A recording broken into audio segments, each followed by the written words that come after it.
চায়। আপনারা দেখেন গত ৩-৪ দিনে যতগুলো ধর্ষণ হয়েছে সবগুলোর ক্ষেত্রে কিন্তু একটা নির্দিষ্ট দলের, আরো স্পেসিফিক ভাবে বললে সরকারি দল বিএনপির সংশ্লিষ্টতা পাওয়া গিয়েছে। এই সংশ্লিষ্টতা পাওয়ার পরে আমরা যেরকম আগে দেখতাম ব্যক্তির দায় কোনো সংগঠন নেবে না, সেই ধরনের ভূমিকায় তারা আবার অবতীর্ণ হয়েছে।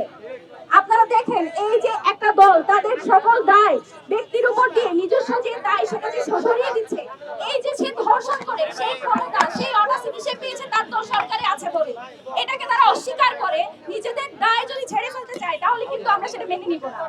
ব্যক্তির দায় অবশ্যই দলকে নিতে হবে, তাকে বহিষ্কার করতে হবে এবং তার ব্যাপারে কি সিদ্ধান্ত নিচ্ছে সেটাও আমাদেরকে দেখাতে হবে।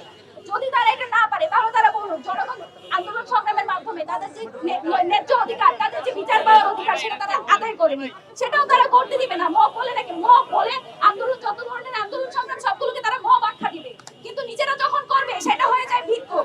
এই যে শব্দের ফ্রেমিং গুলো করে তারা মানুষের যে ন্যায্য অধিকার মানুষের যে বিচার পাওয়ার অধিকার সেটাকে যদি তারা প্রতিহত করছে তাদেরকে বলতে চাই আপনারা বিগত কয়েকদিন আরো একটা জিনিস দেখতে পেয়েছেন, যত ছোটখাটো ঘটনা সবকিছুর মধ্যে বিচার পাওয়ার জন্য যে কোনো সমস্যার সমাধানের জন্য প্রধানমন্ত্রীর হস্তক্ষেপের দরকার করে।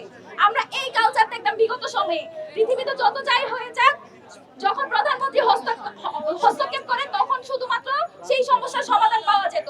হাসিনাকে হাসিনা বানিয়েছে কিন্তু এই কালচার। আমরা বাংলাদেশে আরেকটা কোনো হাসিনা দেখতে চাই না, তারেক রহমানকে আমরা হাসিনা হয়ে উঠতে দেখতে চাই না। এই ব্যাপারে তারেক রহমান কি সিদ্ধান্ত নিয়েছেন সেটা আমরা জানতে চাই এবং এই ব্যাপারে যতগুলো ধর্ষণ হয়েছে সেই ধর্ষণের ব্যাপারে জিরো টলারেন্স এই সরকার ঘোষণা করবে বলে আমরা তাদের উপর আশ্বাস রাখতে চাই, বিশ্বাস